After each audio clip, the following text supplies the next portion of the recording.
নাস্তাইন ভাই চেয়ারম্যান পদে তাই লড়ছে রাখিও স্মরণ।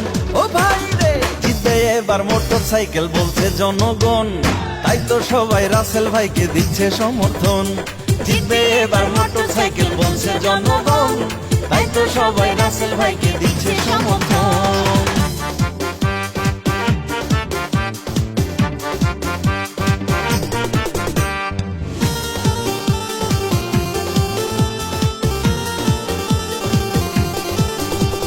সাবেক মেয়র রাসেল ভাইয়া সবার চোখের মনি, কৃষক শ্রমিক কামার কুমার গরিব কিংবা ধনী।